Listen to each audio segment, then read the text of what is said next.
Welcome back to a little bit of cheese, your bite-sized Wisconsin sports podcast. My name is Cody Depius. That is Sam Douglas, a Sunday evening edition. Thank you guys for tuning in today. I know we've taken a couple breaks here. It's been a busy summer. Sam, last 3 weeks, what have you been up to? Man, I'm in the heart of wedding season out here. I woke up in Hayward, Wisconsin this morning. Had an awesome wedding yesterday. Cody and Sam absolutely threw down. She knocked her front tooth out with a bottle of tequila. And I don't think she felt a thing. It was an awesome night. I finished at about 1:30 in the morning, and I believe they took a dip in the lake after I left. Wow, I feel like that's an only in Hayward type of thing. Definitely north of Highway 8. I don't think you're getting anything like that south of Highway 8. That's awesome. Good for you. I think I'll see you at a wedding in a couple weeks, huh? You got a couple weeks. Yeah. Out here in Appleton. No, that'll be great. No, I've been having a lot of fun too. A lot of T-Rats games for us. A lot of wedding stuff too. We had the Lincoln County Fair, hence the Merrill Bar representing the dugout in Merrill, Wisconsin here for the show. It's a great time. My youngest brother's last time showing steers, so last time we were involved in that was good. And BT band at the beer tent will never disappoint. So he's in Merrill? Yes. Nice. Nice. Good stuff. But we do got a lot of things to go over. The Milwaukee Brewers and the trade deadline ending last week, Monday. A lot of things swirling around. Actually, just over a week ago, it would have been last Saturday night, was when we got the news that Tarik Skubal was going to the Dodgers, like we all probably expected. I mean, it was the most probable place he was going to go, just looking at the capital that LA had. And I mean, if you're Skubal too, and you just want to go get a ring, before you sign a contract, it's a great place for him to be. You could understand that for him. But for everybody else sitting here in Major League Baseball, you look at it and you got kind of sad when you saw that, especially for us Brewer fans. And here in hindsight, to go see what the Brewers were actually looking to offer and what they did offer Detroit, there was some funny things, I think, that went on here, especially the fact that they did not go up until the deadline. They had a good over 48 hours before that they actually put the trade through that he was going to LA. And with that package, it's a good package, don't get me wrong. But what we heard from a lot of Twitter and a lot of media was that Milwaukee's trade package looked pretty darn good too, to the point where some people would argue that it's better. I mean, a lot of it is dependent, and this is the conversation we'll have. Different teams value different prospects differently, of course, and there's a good chance that Detroit was really high on River Ryan, the 28-year-old prospect that they got back from LA. That's a good possibility, but I'm going to say there are some fishy things. Sam, do you have a tinfoil hat for any of this situation? I think Skubal to the Dodgers makes the lockout a whole lot more probable if it wasn't already going to happen. I don't think the trade necessarily makes the lockout more probable or likely or looming. I think he's going to resign there, though. I think you go play winning baseball in Los Angeles and make a bunch of money, and you're sitting there thinking, I could stick around and do this again. And you're surrounded by the best talent in the world, and you're playing into October, and you're the face of an incredible pitching staff. I think he's going to re-sign, and I think that's my tinfoil hat look at it. Murph also said in a presser that it's not as easy as just who has a better package going on. So my tinfoil hat take is just the looming lockout. What else do you got?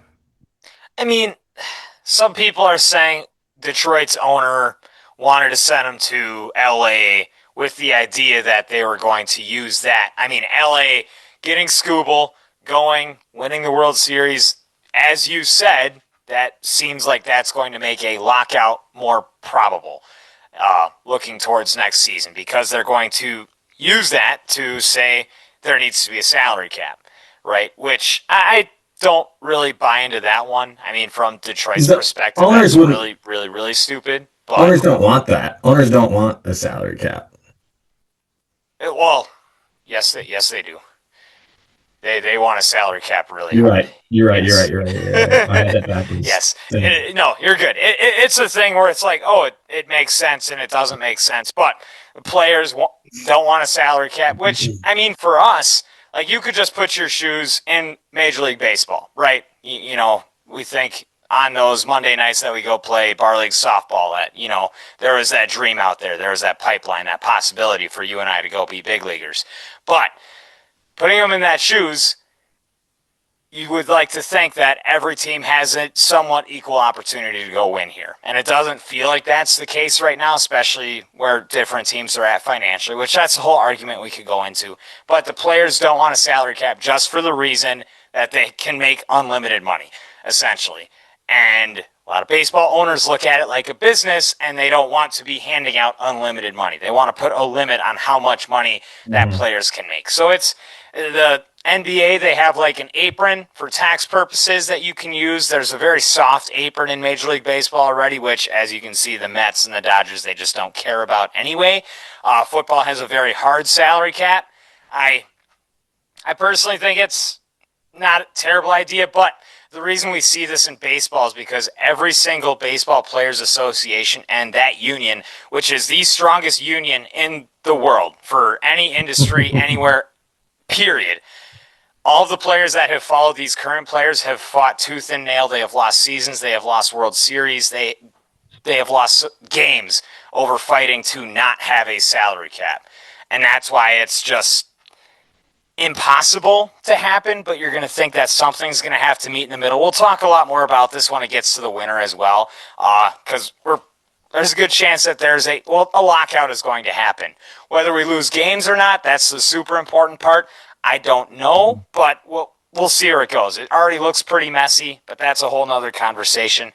I don't think Detroit was in any collusion or anything. I think the most probable thing here was Detroit really liked the package that they got from LA, and Skubal probably said, I want to be a Dodger. Can you try to make that happen? And that's probably what it was. I mean, you could look, even Kevin Gossman, he had a no trade clause to Milwaukee too. For some reason, guys don't want it. Like, whatever.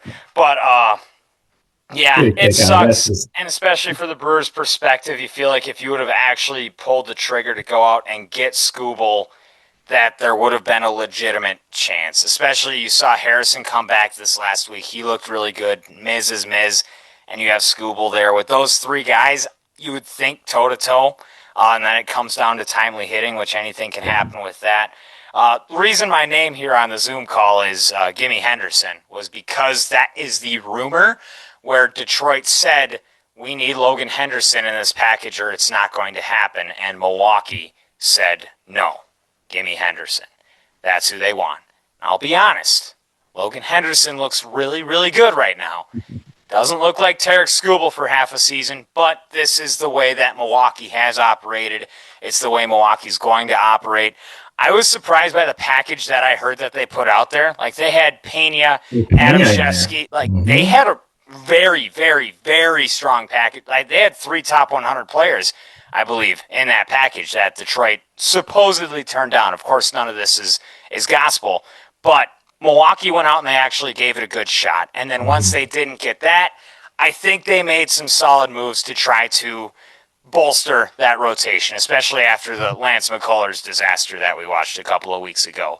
But Dustin May and JoJo Romero headed to Milwaukee. Dustin May actually made a pretty good start this past week, a quality start for the Brewers. They sent away Alexander Frias, an 18-year-old international signing prospect. He's going to be in the top 100 pretty soon. And then Josiah Ragsdale, he's a 7th-round pick a couple years ago. I've actually got to see him play quite a few games in Appleton this year. Really like the swing. The numbers are kind of bonkers, like an over 900 OPS in the minors. But you look at it from Milwaukee's perspective, they're so rich in the minor league system. They traded away their 11 and 13 ranked prospects. And for St. Louis, they are now the 3rd and 4th ranked prospects in their system. And in return, you get a couple of rentals. Dustin May, who just feels like he fits in to that Brewers uniform, that Brewers rotation. He has the stuff, the high velocity, cutter, sinker, slider, all the stuff they love to play with, and it looks good. He's got to keep the command, and he's going to be an effective pitcher. I imagine that they're going to have some success with him down the stretch here, and you're going to feel confident with him pitching in the postseason. And then Romero gives you some extra flexibility with another solid left-hander in the bullpen. I watched Mays start with us. The counts that he fell behind in, the fact that he was able to just put a ball in the strike zone, that's what really woke me up. That he was able, it wasn't just a lack of command. He missed a spot a couple times, but when it was 3-0, he was still able, he's able to get his strike in there. He never lacked command for an extended period of time. If he missed a spot early in a count, that definitely happened. But when he needed to throw a strike, he's able to just fill up the zone. And I think that's, for the defense and the infield that the Brewers are rolling out there, that's how pitchers are going to find success. Maybe not the infield defense today, which we can talk about. That was fun, wasn't it? It's fun. That's it. It's fun, and it's a win. That's a good Sunday ball. For those that did not watch the Sunday afternoon game earlier today, which the Brewers did end up winning in walk-off fashion, thank you, Rake Bowers, now going to 74-44 in the standings. 5.5 up on Chicago. We'll talk about them in a second here. Andrew Vaughn did play third base today, and then towards the end of the game with their rotations and pinch hitting and everything, they substituted Mitchell for Vaughn, and then they substituted pinch runner for Gary Sanchez. So DL Hall was actually slated to hit fifth in the bottom of the 10th inning. It could have got really, really fun. We'll keep using that word. But had to watch Andrew Vaughn make a couple of plays, actually. Had a couple errors in the game. Well, it wasn't too stout. Cooper Pratt is on the IL with a hamstring injury, and that's the reason for that. And then Joey Ortiz dealing with a little bit of neck soreness. So hopefully Ortiz can get a good night's rest so we don't have to watch that all too much anymore. Because we need Joey-O out there, right? Because we need a little bit of Joey-O out there. when I watch Andrew Vaughn move at third base, I need me some Joey-O. I'll leave it at that. But do you want to talk a little bit about those Cubbies too? Did say we were going to mention them. They picked up 5 pitchers. They got Clay Holmes. They got Kevin Gossman. A lot of bullpen arms. They really bolstered. It looks like they're going for it. Bregman and Horner, they're starting to heat up a little bit. Are you worried about the Cubs, where they're at right now? I think they'll be a competitive team. Until we lose a series to them. I don't know. We haven't lost a series to them yet this year, have we? Did they roll us at home? No. I don't believe so. No. It's a Packers-Bears situation. If the Cubs are going to get hot, they can be as hot as they want, and they're still about 5.5, 6 games behind us. So yeah, we'll get them, Cubs, and talk to Big Bro when you're ready. Yeah, which I always think back to the post game after Game 4 in the NLDS last year, and I can't remember what goofball was on the national media that said, "Yeah, the Brewers, they felt pretty good. They had a little series lead on their big brother," and that guy doesn't watch baseball if you're saying that. But 5 NL Central championships in a row, right? Right. Yeah. Talking to my Cubs friends, I'm like, yeah, man, it's they haven't lost. and whenever it feels like the Cubs are doing really, really well, here, you just look at the last 10 here on the standings. Chicago, they feel really great. One of the best deadlines they could have. They're 7-3 in their last 10. And then Milwaukee is also 7-3 in their last 10. They haven't picked up any games. That's kind of how it's been all year. Which, hey, a bad week or two, things could flip around. I'll say my concern levels rose a little bit because those 2 pitchers, I mean, Gossman, he didn't want to be in Milwaukee, so he could go swim in a pile of trash anyway. But Clay Holmes was somebody I was hoping for up to the end of the deadline. But Cody, I don't know where things are at. I'm drinking the Kool-Aid, man. Luis Lara was our trade deadline acquisition. I mean, they got me believing it. We're getting Lara. I saw Lockhart steal a base the other day. Yep. Dustin May pitched a decent game. It's a quality start out of Dustin May. That's Brewers ball, and like you said, 7-3. Luis Lara. I might name my first kid Luis Lara, Joey Ortiz Douglas. I might do it. Guy's a heck of an athlete. Yeah, no, what we saw out there in right field today was pretty spectacular. Love to see him pick up with the bat a little bit here too, but I mean, for the things they told us he's really good at, he's Yeah. been really good at. So I can't sit here and complain. So it feels like everybody's playing well. Feels like all the guys they've called up, all the guys they've traded for, you feel pretty comfortable. Antonio Sensatella also coming from Yeah. Colorado to bolster up that bullpen. He can be a multi-inning guy, take a little bit of the stress off of Chad Patrick and Aaron Ashby, maybe. Yeah. But they didn't really give up a whole lot to go get him. He's going to be another rental. He has a club option for $14 million next year. And Milwaukee doesn't pay that for starters, so I don't think that's going to happen for We're Sensatella. gonna put $1.5 million on the table for him, and he's Yeah, gonna walk out of the room. I mean, no, they if they like what he does, they might give him a couple $1 million, and he might take it. I don't know, but we'll see. We'll see what happens. Also, do not expect for Dustin May or Romero to be back next year either. Dustin May has a mutual option for $20 million, and I actually don't know what Romero's. They don't sign relievers to another contract, so And it's you know what our big so to tell. offseason acquisition is gonna be, Cody? Mm, Quinn Priester, dude. Already here. yeah. I'm Hey, no, drinking the Kool-Aid, Cody. I'm excited. See, and where we're at, we already had the conversation. I don't know if there's going to be baseball next year, so I'm just going to be excited for October this year and go hoist that trophy. But Brewers are the best team in all of baseball right now. They got a couple game lead on Atlanta, who's has the second best record. Tampa Bay's there.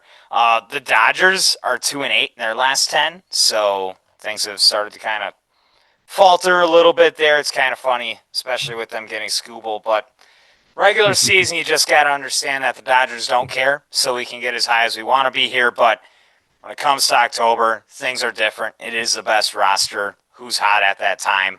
And LA is always going to have the advantage with that. But that being said, percentage chance of Milwaukee making it to Game 7 with the Dodgers in the NLCS. That's just Game 7, and then I think it's the flip of a coin. So 45, 55. I mean, I think the Brewers are sitting 45. I think we have the relentlessness of a lineup, 1 through 9, especially if Joey can keep hitting, Hamilton can be usable. The fear of the Dodgers is the 1 through 9 order, and it's not just not 1 through 3. We knew going into this year. Me and you talked a lot about our first four. We're starting the lineup off with Turang, Contreras, Churia, Yelich. Sal should be good. You know, our Sal turns out he wasn't, but at 300 last year, we were really excited about the top four. And this Brewers team this year has shown that we're a 1 through 9 hitting team. Um, and it's not fluky stuff. Monasterio felt a little bit fluky last year. yeah, The Joe might be a little bit fluky, but I maybe mean a little. Garrett Mitchell is. I think he's that it's not looking fluky. What Garrett Mitchell started out hot and he's stayed hot. The guy's an athlete and he's Right. seeing pitches well. He's got some sneaky pop. He's great on the base paths. And he's our sixth hitter right now. And we've seen Vaughn hitting as low as 7, dude. I mean, and I don't know. I think that the fact that we can go 1 through 9 hitting is big for us, and we have two starters that are at a level of starting pitching that we just didn't have last year. Yeah. Yep. I agree. And the bullpen. I mean, Uribe and McGill they've been great. What is it? The last 20 innings Mhm. for each of them, pretty much. They've been scoreless. Like it looked a little scary today with Abner. Didn't Yeah, get any help from his defense or from the umpire. Had a rough day today. I mean that's kind of just what's on my mind right now. But they got through it. They look great. You get Sensatella, you get Romero. You're gonna have depth there. I'm not worried about the bullpen. The bullpen's gonna be hot. The bullpen's gonna look just fine as long as guys do what they're supposed to do in the postseason. So it's gonna come down to whatever happens in the moment. And just what I'd like for everybody to kind of look into is where Toronto was last year, what that roster looked like, what they were sure. throwing out there, and the fact that they probably should have won in a 7 game set. Like, it's not an impossible task. The Brewers made it look like an impossible task in the NLCS, but it's not. You just need to have things click. You need to have guys ready and peaking at the right time. You saw the bullpen falter last year. You saw that the hitting just fall apart because it just wasn't the time. It felt like they had peaked earlier in the season. So you hope that it comes to that point, and that's what we see.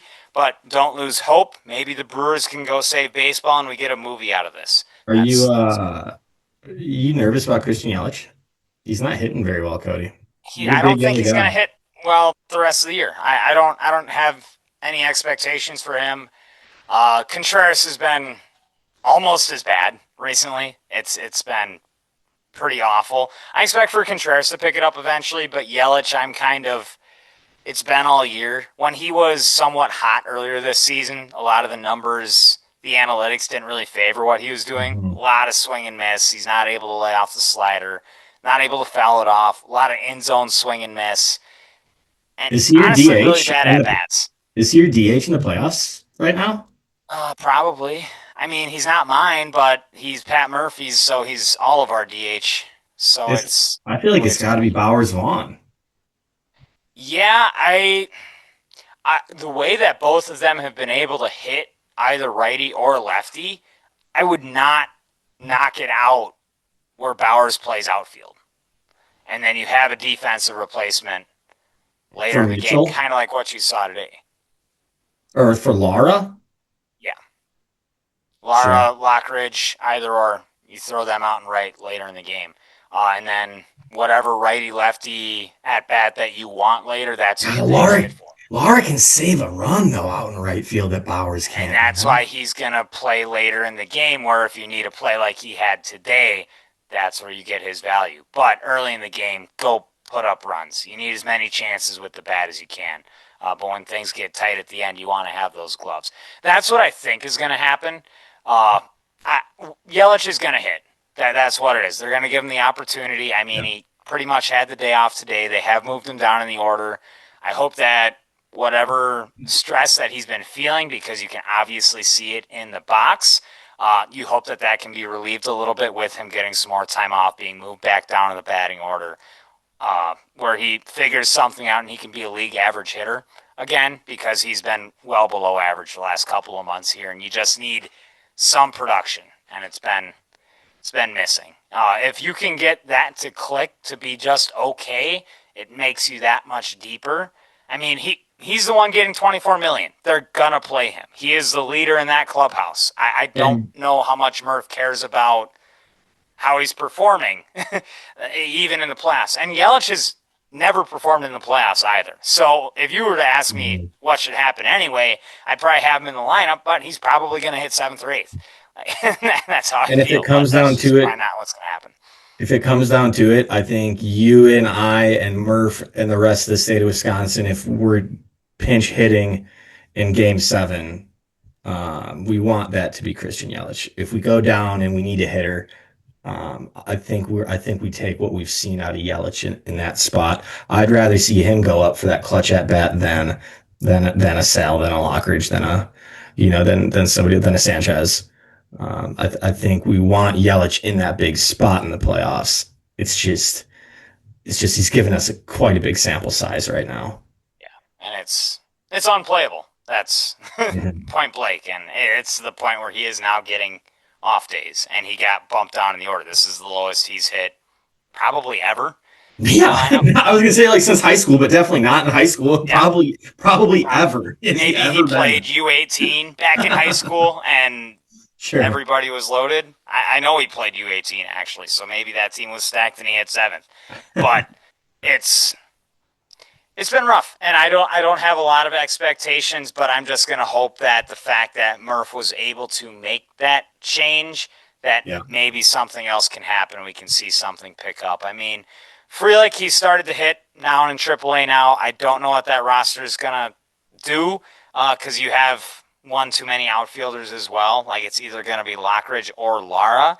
Probably Lockridge gets sent down again if they really like what Lara's doing, but they're going to give Lockridge a couple opportunities here in these next couple of weeks, because Frelick is rehabbing his shoulder. He can't throw right now, but he's going to DH a little bit to get some at bats in Sure. AAA.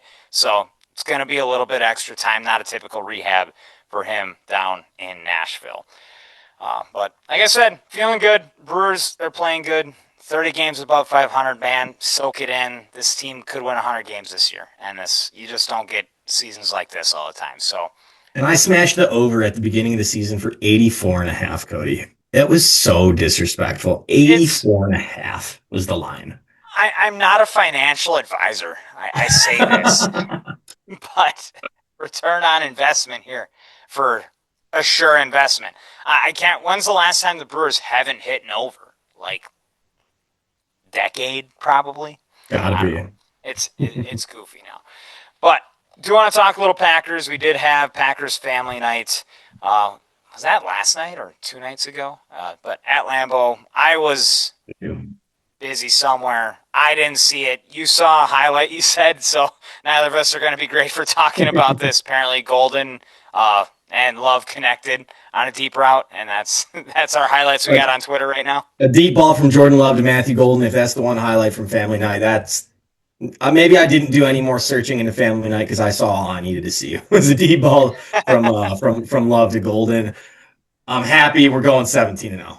Hey, through a little Twitter scroll, it sounded like Love looked really, really, really good. So maybe if one of you actually tuned it in or were at the game, let us know in the comments if you caught anything or if you're concerned. But we do want to go over our Packers X factors as we're getting a lot closer to the season. Guys are getting healthier. Saw a video of Tucker Kraft. He's been in the practice a little bit. Of course, we're going to be without Micah Parsons for the first 5+ ish weeks of the season, at least the first four. I'd say at least the first 5 because they're going to need to have him practice for a couple of weeks before he actually steps on a field. But we do have our top 3 X factors. So if we do have one that match, we can just say. But the first one that I have here for Green Bay, if they want to go win the Super Bowl, the offensive line needs to be healthier and they need to be better. Jordan Morgan needs to be a serviceable left tackle for this unit to be able to run on all cylinders like it could with the skill positions they have. He's a first-round pick. If the scouting department did much of a darn for him, they said this is our first-round draft pick. It's got to be coming, right? Yeah. I mean, he's played all over right guard, right tackle. Hasn't looked that great, but now he's playing his natural position at left tackle. Did see a couple of nice comments on Twitter, but of course you don't know what it looks like until you get out to the regular season. He looked really good in the preseason last year at left tackle, but didn't get any opportunity last year with Rasheed Walker, even despite some really, really poor left tackle play from Rasheed Walker. So you probably have an upgrade automatically, but you're going to need some consistency from center. Sean Ryans is going to need to play well. You need to see a step up from Belton. And Zach Tom, who is no longer Zach Tom, he just needs to stay healthy. What's Zach Tom's name again? It's Baku Borrelia. Here, let me just do a quick search here. 2 B's. Baku Bawele. Yes, Zach Baku Bawele. I love the move from him, by the way. I think that's cool. Yeah, no, it is cool. It's going to take a little bit to get used to. Going to need to remember how to say it, but it's going to be a cool jersey to get. A lot better than just Tom. I mean, it would have been funny for a guy named Tom to just get that jersey. And it's direct heritage. Like his father is Nigerian or something like that. Yes. I don't want to be wrong about that, but it's it's direct lineage that he's paying homage to. But yeah, 100%. If any NFL team wants to be winning, the offensive line has to be there. We know we don't have a dominant number 1 wide receiver, a fail-safe Devontae Adams somewhere out there that we can chuck it up to. We know Josh Jacobs isn't the spring chicken that led the NFL in rushing in 2020 anymore. So offensive line is going to be huge for us. My first X factor that I got, we'll start with Javon Hargrave. That's the first one I want to throw out there. Just coming off the Brewers talk, if you can stop the run, you put pressure on teams. And I think that's just huge for the Packers. We know that we don't have a loaded defensive backfield. With the DBs and corners, and Cisse hopefully steps up really good. But if we can stop the run early downs, Hargrave's going to be big on that.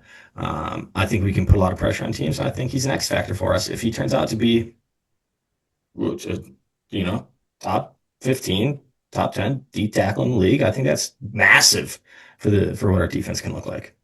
Absolutely. I mean, he's stepping in. He's familiar with Jonathan Gannon. Gannon knows how to use him. He's worked with him before.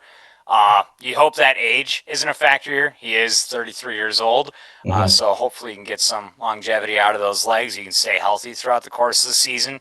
Take a little bit of pressure off of Devontae Wyatt as well. Like that's the key for all of this. If there's the biggest X factor, it's stay healthy. However you can do it. If Micah Parsons didn't get hurt last year, you give yourself an opportunity. You're probably up there in the top 4 teams in the NFL. So if I am going to say it again, it's just stay healthy. But Hargrave, great pickup, veteran leadership. Mm-hmm. Him, Zaire Franklin, which actually I'll make it right here. Zaire Franklin is my other X factor coming in. You're getting more veteran leadership from this guy as well, plugging up the middle. He's going to wear the green dot. He is that captain of the defense there, of that front seven. We're going to see how the athleticism continues to hold up as he is now age 30, coming off a rough year last year by quite a few standards. He was injured, but he's looked really fresh so far in camp. People did like what they saw out there on family nights. And I think just getting a little bit of age injected into this room is going to help. We've seen some immaturity out of the defense the last 5 years. You haven't had somebody to really hold down the fort, but now you get two guys who have been there, done that. They are do-it-all veteran football players. And Zaire Franklin, Javon Hargrave, I'm going to love to see that flavor inflicted. I think we know what Adrian Cooper is going to be. We know there's a super high ceiling with him, and we Mm-hmm. know back half of the season, obviously, what Micah Parsons is. And Parsons isn't quite a linebacker, but we know he's that kind of flex rushing linebacker. They're going to do a lot with him. But if Franklin can also be a guy, it makes our linebacker core ridiculously Mm-hmm. talented. Yeah. Um, And it's my something we haven't seen in Green Bay for mhm. 15 years, probably. Yeah, since Nick Barnett, AJ Hawk, Clay Matthews. How about Yeah. that show? Yep. Hey, That Frank was Zombo stepped it up that year, too. woo-wee. Pull out the tape. Yep. Yep. He sure did. Just mentioning Micah Parsons, he's X factor. Mm-hmm. We know what he brings to the table. But if he said people shouldn't be worried about when I come back, they should be worried about how good I am when I come back. So Mm-hmm. we'll see how he handled this rehab. He wants to come back against the Cowboys. He said he has that date circled. I I don't know. I don't think Mike is gonna get my vote for president or give a speech at Stanford at graduation or anything like that. But if he's attacking this rehab and he can come back like a Yeah. hungry dog, it just is an X factor for us. Yeah, I'm not worried about Micah. Like Yeah. I just have him penciled in as top 2 defensive player in the league when he's on the field. What we saw last year, what you're at the peak right now. And the videos that I've seen, the things that I've heard, Micah looks like he could possibly even play in a couple of weeks here. But they're going to stay strict to that 9 month period after surgery. They're going to take their time and please do so. Just keep it Yeah. in the hunt Yeah. until you need to bring Micah back, then get him back, get him hot, get him peaking at the end of the year. Because if you have that guy on that defense, that can carry you. That can be on its own. That can be one of the most valuable pieces in the National Football League. And especially when you're going to look at teams in the NFC like the Rams, that's going to have Myles Garrett and probably Aaron Donald. You're going to need that guy when on your defense, get the ball back and go be that guy. And to kind of build off of that, I do have the one X factor who's going to matter more for more games in this season, and that's going to be Lucas Van Ness because he's going to have big Okay. shoes to fill with Micah not there. We saw what happened last year when Micah got hurt. No pass rush at all. The corners couldn't hold anything up. Lucas Van Ness, this is his contract year. This is when we know if he's somebody we want to go invest in or if it is going to go down as one of those big busts for Brian Gutekunst. And I really hope that it's going to be the former. I've heard a lot of great things out of camp. John Kuhn likes what he's seen so far. Listen to his show quite a bit. But he's going to need to be that guy when Micah Parsons is not there. And then once Parsons is there, if you can get both those guys at a high level, then you're going to have one of those defenses that can stop both the run and the pass. I don't think we need 12 sacks out of him. I think we need him to command a double team. If he can show that he's a presence out there that needs to be focused on, it opens up the game a whole lot for us. But we can't have a dud on the defensive line like we have. Save this one for last time. We got a grader to get to. I think we're going to talk about this a whole lot this year. X factor number 3 for me, Cody, is 400 rushing yards from Jordan Love. It is August and we're already talking. It's time to start talking about Jordan Love running the ball. I hope not. Hey, unleash him. Let him play. Let him be an athlete. I don't need to see the legs. I'll be fine with whatever they figure out. Outside the pocket more, absolutely. I don't need to see a lot of carrying down the field from Jordan Love. If Tyrod Taylor gets in there at the end of the game when they're up by 50 points, I could watch him rush for 400 yards. That'd be great for me. But we'll go pretty quick here with our cheese grater. Sam's idea, we wanted to do a little prediction here for the NFL awards. We got MVP, Offensive Player of the Year, and Defensive Player of the Year. Mine are going to be pretty boring. I'm trying to not be a homer here. MVP, there's that part of me that really wants to go Jordan Love and to just say that I think if he's healthy, it's probably a top 5 finish. Yeah. But until I see that click, whatever that is, I'm not going to be able to predict that. Drake May last year had a really good season. I think they shored up that receiver core. Romeo Doubs is going to help. I think the offense is going to be a little bit better. And he was right there. People were arguing for it. A.J. Brown's going to help. I'll just say Drake May. A.J. Brown's going to help out a little bit, A.J. Brown, yeah, that's also needed to come up with that. But yeah, I have Brown and Dobbs on top of what they had, yeah. It's great. I love that you called out Drake May. I have for these I have a chalk answer and then a sneaky answer. My chalk answer for MVP is Mahomes. I think Patrick Mahomes. We know the talent that's there. I think he's ready to start throwing the ball again. I think Rashee Rice is going to be really good. I think the Chiefs are just.